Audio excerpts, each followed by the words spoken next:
Aujourd'hui, comme vous le savez probablement, l'agriculture, c'est 2% du PIB.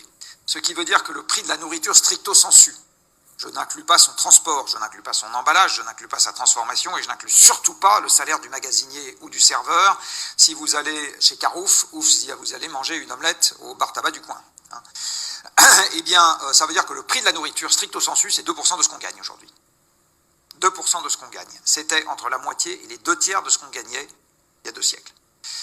Donc, le monde agricole a vécu un effondrement de sa part relative dans la richesse, un effondrement, et c'est l'un de ces drames aujourd'hui, parce que comment demander à un monde d'innover férocement, et il va devoir innover férocement, alors qu'il est pauvre? Alors vous allez me dire, non, il y a quelques céréaliers qui sont riches. Ok, mais globalement, le monde agricole est pauvre au regard des autres domaines économiques, et il est très pauvre au regard de sa fonction dans la société, qui est que s'il n'est pas là, vous pouvez oublier les 98% restants du PIB. Sauf à ce qu'on arrive à faire du PIB à des fantômes ou à des zombies, compliqué d'avoir une activité économique quand on ne mange plus. Donc bonjour, vous avez entendu Jean-Marc Jancovici. Alors oui, comme il le dit, la matière première pure, 2% du produit intérieur brut. Pour les céréaliers, sachez que c'est 3-4 centimes dans une baguette, la marge, la part qui revient aux céréaliers. La marge nette, idem, sur un litre de vin ou sur un litre de lait, ou etc., c'est 3-4 centimes. 3-4 centimes. Donc, comme il l'a dit, le monde agricole est effondré, à part quelques personnes, mais ça n'a rien de représentatif. Faut jamais prendre des exceptions. Voilà. Donc, tant qu'on en sera là, on peut passer tous les discours du monde, tant qu'on sera appauvri par ce modèle-là, on ne pourra pas s'en sortir. Alors que vous savez, vous êtes tous au courant que chaque jour en France, je dis bien chaque jour en France, imaginez-vous le business de l'alimentation. Chaque jour, les gens y mangent du pain, des canards, des poulets, peu importe, ils mangent des yaourts, viande bovine, viande de mouton. Imaginez-vous le chiffre d'affaires journalier, le business que ça peut procurer.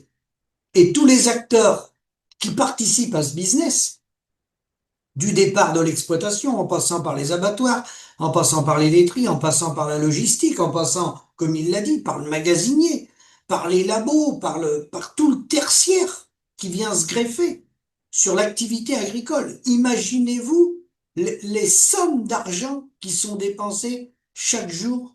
Et l'agriculteur, lui, qui est à la base, qui exploite la terre, lui, il se pend. Donc, c'est quand même bien qu'il nous a manqué quelque chose. Et ce quelque chose, c'est la prise en main de notre destin, la reprise de la facture. Alors, ne pensez pas, vous m'avez envoyé des SMS, que c'est mieux ailleurs. C'est légèrement mieux en Italie, on va le dire, actuellement, depuis quelques années. Globalement, sur les prix de certains produits, c'est légèrement mieux, faut le reconnaître. L'Allemagne, mais ils ont perdu 90 000 vaches laitières en un an. Donc ce modèle-là, actuel, qui nous détruit, il changera pas avec la FNSEA, ça je pense que vous l'avez compris.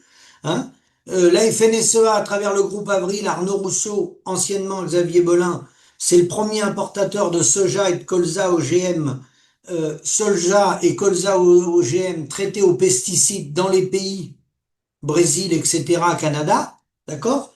Donc, ne pensez pas qu'il va demander les clauses miroirs pour l'acétamipride.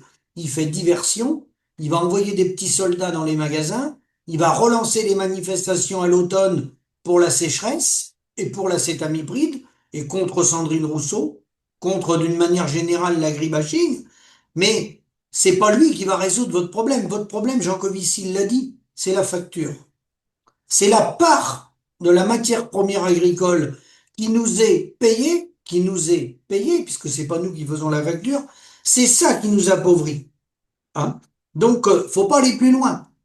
Donc, ma conclusion, parce qu'elle va être très courte, ma vidéo, les agriculteurs vont-ils arrêter de se mentir à eux-mêmes? Vont-ils sortir de leur fierté, de leur ego, pour revendiquer la solution des prix à hauteur des coûts de production adossés à des volumes de souveraineté nationale? On va pas appeler ça des quotas, des volumes de souveraineté nationale du pays dans un modèle vertueux avec une fiscalité adaptée aux spécificités agricoles. Voilà ce qu'il faut. Le reste, c'est du vent. Je vous remercie. À bientôt.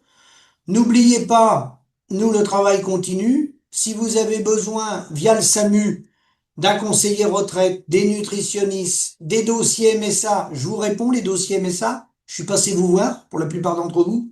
Ceux que je suis pas passé voir, je vais passer les voir. Vous m'envoyez un mail et je vous redirige vers les personnes concernées. Je vous remercie. À bientôt.